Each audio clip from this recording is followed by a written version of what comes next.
All right, you guys, welcome to another Tuesday Team Prosperity Training. This takes place every Tuesday at 12 p.m. Eastern, 9 a.m. Pacific, and we get into different, components of our business model, professional development, anything that will help you get ahead, beat your internal and your external competition. We always like to start out with just a quick review of what we did last week.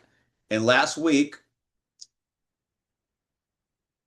we had an agency growth game plan. And this is all leading up to year end to help you guys springboard into 2026. This was about daily activity, pipeline execution. Remember, the more that you can organize yourself, the more that you can schedule, the more that you can create a game plan and execute, the better opportunity you're going to have to become successful versus just drifting day in, day out, week in, week out to unknown results because unknown results create panic management. Panic management, nothing good comes from that. If you make data driven decisions based on what you're doing and what that's producing, it's a lot easier to build, grow, and scale your business. So, today, what we're talking about is obviously habits are going to be much greater than resolutions. And this time of the year, people start to think about what they're going to do in the next year. Why are they thinking about that? Because they have a few weeks to postpone, right? I'm going to start January the 1st or January the 2nd, whatever it might be. They're kicking the can down the road. The new year is always expected to create new results. But is that always better results? No. So we have to create a framework and create and design some type of a plan of action, execute that plan to make sure that we get to the results that we're looking for. Because if we just rely on resolutions, those are nothing more than wishes. Wishes don't really happen. What happens is creating habits, creating discipline, letting that build over a consistent time period to get what you want. Every year, people, like I said, about this time of the year, they want to start thinking about next year, I'm going to quit smoking, lose weight, get rid of my debt, save money, help others, charitable causes, more family time, New Year's goals, right? And statistically, by about late January, early February, those are completely shot. So, what we want to do is realize those don't work. And then we want to make sure that we instill a system to get rid of resolutions and instill habits and then teach our partners and our prospects and our clients to do the same. Remember, personal habits, good or bad, are the result of many small decisions that people make over time. So if somebody, if we were a doctor and we were dealing with overweight people, that didn't happen from one Thanksgiving, right? That happened from a lot of bad personal food habits over X period of time. Same thing with debt with our clients. Most of the time, debt doesn't come from one big event. Sometimes it does, but most of the time it's just from poor spending habits over X period of time. And you look down, you got 50, $60,000 in credit card debt, and the minimum payment starting to eat away at a large percentage of your net income. So whether it's personal, whether it's professional, whether it's financial, no matter where it is, personal habits, good or bad, are going to build you into a pathway to either get what you want or get what you don't want. The past is a good leading indicator of the future. Now, it doesn't always have to be. We can draw a line in the sand, right? And say, you know what, going forward, I'm not going to do these things. I'm going to make some changes. But our lives today, right here and right now, as you're talking to yourself, your partners, your prospects, your finances, your health, your career achievements, just a reflection of your past habits. Now, what's happened in the past, not necessarily is what's going to happen in the future. We can change those. But if we at a point right now, and this is extremely important when you're talking to people like prospects, if you're at a financial point right now in your life where you're not happy, what do you think is going to happen if you continue down that pathway, if you make no changes, if you don't take advantage of this opportunity that I put in front of you right now? What do you think is going to happen? And then at the end of that road, how are you going to feel?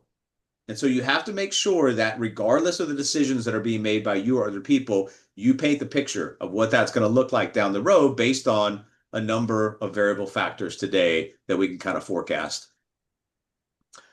You want to break the bad habits and build the good habits, just like we learn from our strengths, we learn from our weaknesses, we learn from our successes, we learn from our failures. Our habits are going to create change, good or bad change. To make personal changes, focus on the habits. Teach yourself about the habits, teach your partners about the habits, teach your clients about the habits and the routines of those habits rather than the events or success metrics. We do 12-week years, and one of the things that teaches you is leading and lagging indicators. Lagging indicators are like, it's the sales, it's the growth, it's the income, the revenue, whatever it is we're trying to create. The leading indicators are the things that we do to create the end result. It is much easier and much more effective to create on the leading or to concentrate, I'm sorry, on the leading indicators. Those are the things I control, like the contacts, like the follow-ups, like the presentation, all of those things which we have direct control over. That's what's going to lead to changing things for the positive rather than focusing on, I want to make this much money, I want to do this. That's the end result. You got to reverse engineer that back to, okay, what today can I do to make that annual goal? It's just a one, two, three. It's the three R's. And it's the reminder, the routine, and the reward. And this is really about the three steps to effective habit change. If you can instill this, it's very easy to make positive changes. The reminder, the routine, and the reward. So, this is the three things that are really going to create a cycle of positive change for you. And then it just reinforces. Once you do that, you just continue that cycle over and over and over again. And the discipline and the consistency of getting the three R's done is going to do great things for you personally, professionally, and being able to mentor and manage other people into getting out of their own way and becoming successful has a huge, there is a huge amount of satisfaction you're going to get from helping other people achieve their goals, whether that's partners or clients. That's one of the main reasons I do this. I love seeing people getting ahead. Just a reminder, you guys, that the reminders are nothing more than triggers that can initiate behaviors. Remember, triggers can be bad triggers or triggers can be good triggers. The reminders of what I want to do. So you should set those triggers on a course that reminds you to do productive work that's going to make a positive impact. The routines are the behaviors or the actions that people take. So you have the trigger that initiates the routine. What is the trigger? What is the routine? If it's bad, then you got to change the trigger. If it's good and you have the trigger creating good routines, that's a good leading indicator that things are going to happen positive in your business. And you reinforce the good triggers and the good routines with a reward system. The rewards are just the benefits gained from changed behaviors. And especially in your business in the very, very beginning, or when you're starting anything from the ground floor, you're not going to have these huge victories.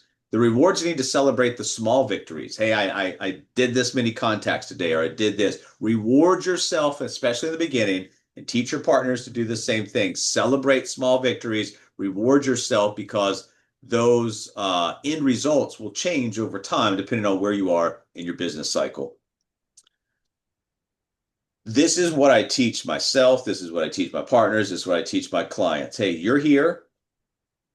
This is where you want to be. This is the best place to get there. This is the most linear equation, the shortest distance to getting there. Now, if you are here and you want to be over here, the only thing you have to decide is, are you willing to do what's necessary to get there? And that's where you come in with product, solutions, strategies. Decide who you want to be and then prove it to yourself every day. Easiest way to figure out if this is working or not is imagine like some type of a film crew is following you around creating a documentary about you. If you reviewed the film from yesterday, would you want to hire yourself? That's the main question every day. Would you want to hire yourself based on what you did yesterday? If so, great. If not, decide what's happening and decide why where you are and where you want to be, that gap between those is so large. Once you fill in that gap or lessen that gap or shorten that distance, where you want to be is very achievable. And that just goes back to reinforcing the three R's, creating plans of action and execution that you can follow versus just figuring out, hey, what am I supposed to do today? Who am I supposed to be contacting? That's a failed day when you go into the day not understanding what to do. Easiest way to get this done is set schedules, not deadlines. Deadlines are nothing more than you're going to stare at it.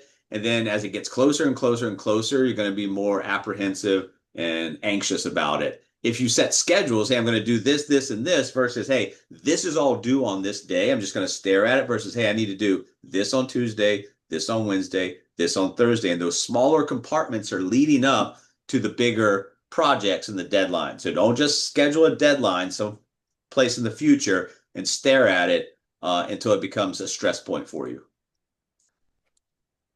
Goals are lofty. Remember, we have big goals. If you want to make $1 million a year, we broke that down into what you need to be making today and how you reverse engineer that. Habits are bite-sized. So the $1 million goal as a producer and agency builder, that's lofty. Yeah, we want to hit that, but what are the habits? What do I need to do? What do I need to concentrate on right here today that I know will be the stepping stones to get me to those goals? Goals are important. They need to be set so you know what you're trying to reach, but the stepping stones or the tracks to get there are the habits.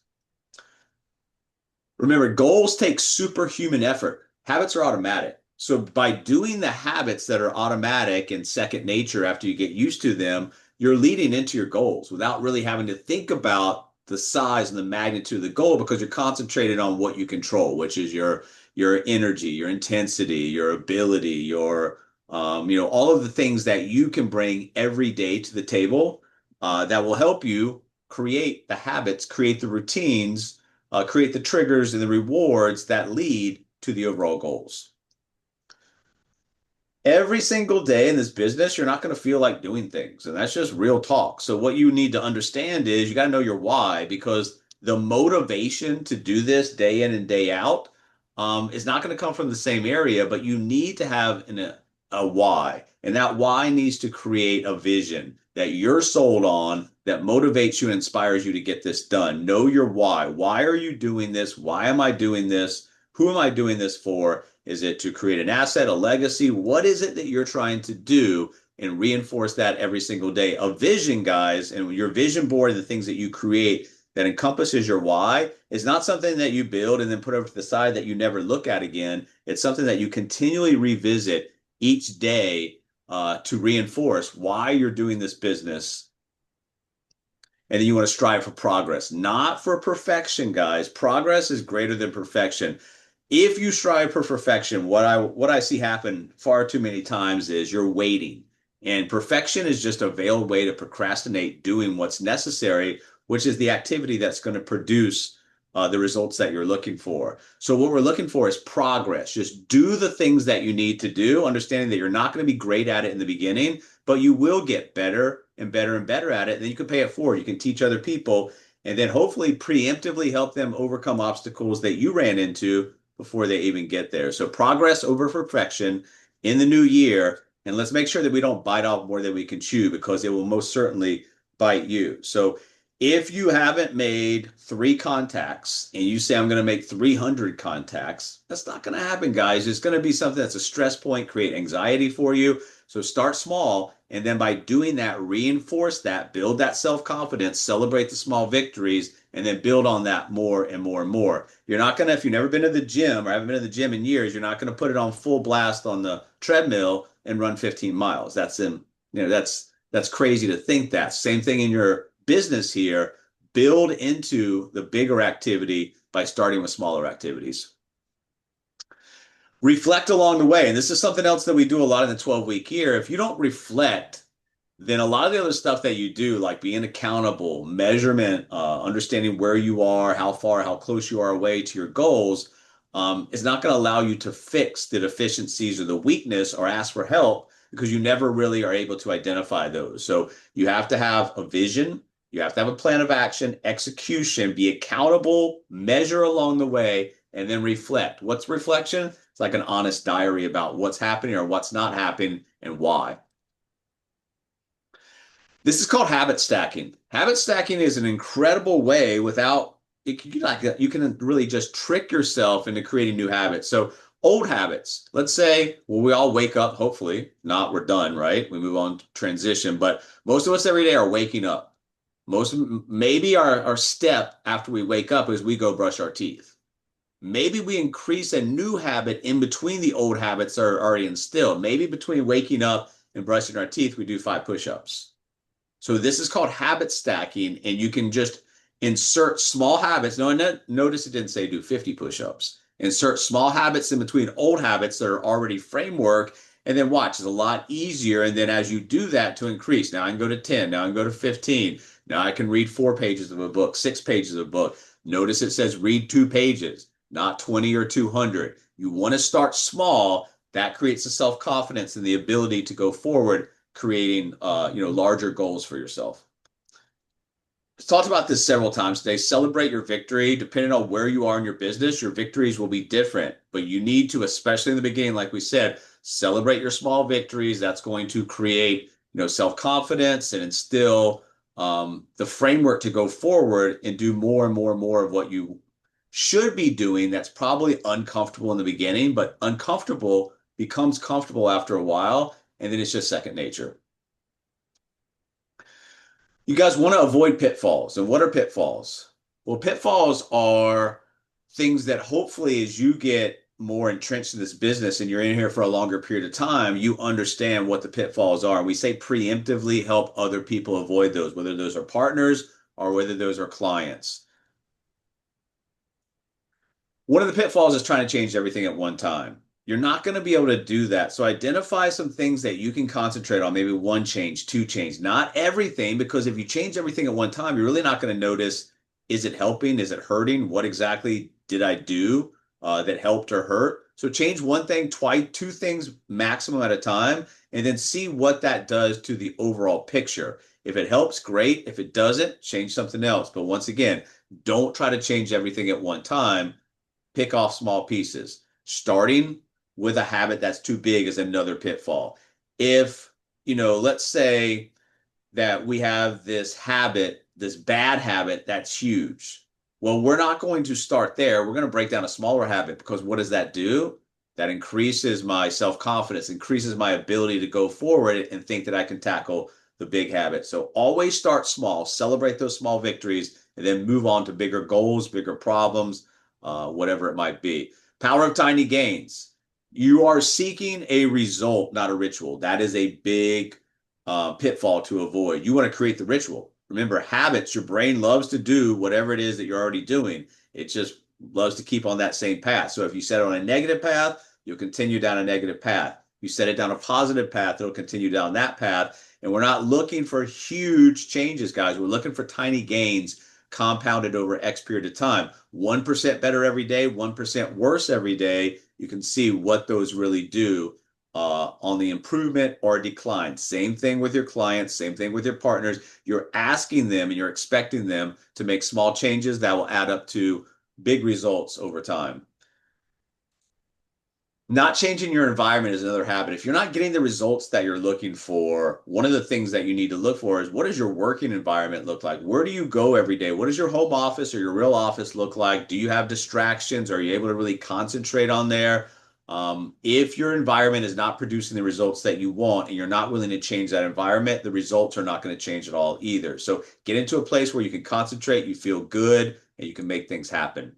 And then this next year, avoid the pitfall of assuming small changes don't add up. We just looked at 1% better, 1% worse every day. It's the small things that you do, not, once in a while, but the small things that you do consistently day in, day out is going to create a champion, create a Hall of Famer, create an asset, create legacy, create equity. All the things that you're looking for are not created over 1 month or 6 months. They're created over X period of time. We do have a lot of tools, infrastructure, strategies, and solutions to help create a velocity and shorten that time period, but it's the small changes that are going to add up.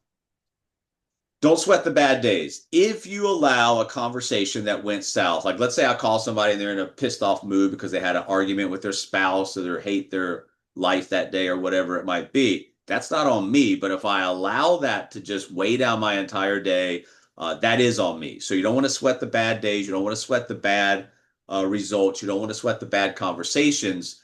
You just want to move past those. Don't allow somebody to be a negative drain on your energy or your ability to create what you want. Because if you do, then they're in more control. They're in the driver's seat versus you in the driver's seat of your own life and your own activity.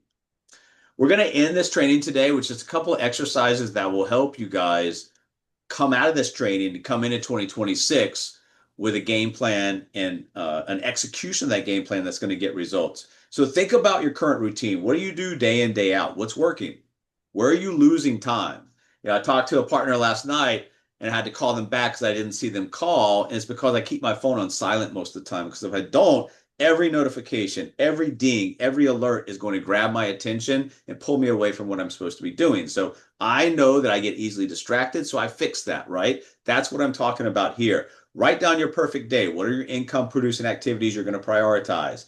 Example, morning, afternoon, later afternoon. What am I going to do at a specific time? And once again, A schedule of things that you're going to do day in, day out will help you stay consistent and not drift away.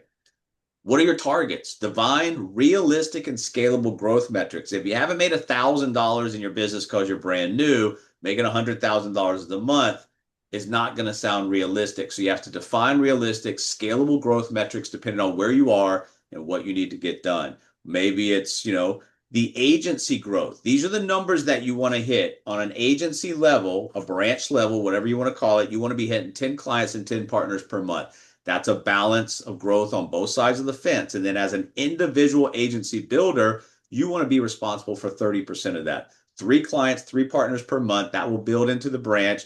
That will build into multiple branches. That will build into distribution. Simplified metric for understanding individual responsibility. So if you didn't bring on any clients or any partners and your little small agency did a 7x7, well, the only reason you didn't hit your agency growth is because you didn't hit your individual growth. You weren't responsible. And then people are going to be looking at you. Hey, if he or she's not doing it, how do I feel confident they're going to lead me into the ability to get where I want to go? And the practical breakdown. How are you going to get to this? Well, you engage 5 to 7 prospects to secure 1 client or partner. And that's going to come through the daily dedication of time to outreach, follow up, and make discovery calls. Contacts equal contracts. If you're not talking to anybody, you're not making any money. Talking to a lot of people, what you're going to see is cycles of communication that start leading into revenue, income, and agency growth. And then you got to track. You need a CRM, you need visual dashboards to help you understand what's going on. You need weekly scorecards. And examples of those is, hey, how many discovery calls did I schedule? How many discovery calls did I complete? What did I do for follow-ups? How many partners did I recruit? You have to have accountability systems. You have to have weekly check-ins to understand. This is important because if you make a promise to yourself, it's a lot easier to just default on that promise, right? Because you didn't tell anybody. You tell a lot of people what you're going to do. It's a lot harder to default and retract back because we're going to call you out. Hey, I thought we were doing this. What happened to that? So spread the goals, spread the information along so that you have an accountability system in place that keeps you going. And then monthly team reviews to assess overall progress. As you become a manager, one of the things that you have to help out with is the psychological part of the agency build out, which is the same thing we all go through, different cycles of our build out. Where are we? Where are they right now? And what do they need to concentrate on to get to the next point? And the one thing that I think really helps us is, we took this from a previous company that we were worked with the virtual assembly line. So one of the things you guys really need to instill in other agents as you're building this is, hey, you don't have to be good at everything. We're not going to put you out there and say, hey, just let me know once a week what your production is. We got marketers, managers, and consultants or educators, whatever it is you want to call it, all working together. Marketer can do their job, gravitate towards what they want to specialize in, the things they don't know how to do, don't want to do, don't have the time to do. Other people will do them, share revenue, making a percentage, half or more of a deal versus 100% of no deal. You can see that, passing things off until you feel comfortable, have the time or have the knowledge to do it. But we don't box you in. As your business grows, you can definitely grow with this, but this is a lot easier for somebody to come in, especially newly licensed, and say, oh, I just have to open a conversation. You're going to close it for me. That instills confidence. They go out there and concentrate on what they need to do, and we do the rest. And then when you're setting the goals, remember, SMART goals, we're not going to go through these. I mean, you guys know what SMART goals are, but translating your goals into tactics. So if your goal is to recruit 3 partners, which is, 30% of your agency growth there, are you going to host a webinar? Are you going to reach out to 10 more market contacts weekly? How are you going to get that done? The goal is just the goal. The tactics are how you're going to reach the goal. So in the GPS, physical location A, physical location B. Without physical location B, we can't map out how we get there. So where are you now? Where do you want to be? What's the best way to possibly get there? And then performance measurement. Your numbers are tracking. Hopefully, if you're not tracking your numbers, you have no idea through the reflection process of what's happening. Review. Take constructive criticism from yourself. Take constructive criticism from other people. Don't get hurt when people are trying to help you by pointing out some weaknesses or deficiencies or reasons that you didn't get to where you want to go. So your instructions for this point is, hey, what do I want to do? If I'm going to recruit 15 partners by Q2 of this coming year, define one tactic to help achieve the goal. Example, hosting biweekly LinkedIn network sessions, alignable, whatever it might be, and identify a tool to measure success. Hey, I'm going to use my CRM to track contacts, follow-ups, and conversions versus, hey, I have a spreadsheet or I have a yellow legal pad that I write stuff down on. So this is what we want to do next year. Set a goal, make a plan, get to work, stick to it, reach the goal, and repeat. That's all you want to do for yourself. That's all you want to teach your clients, and that's all you want to teach your partners.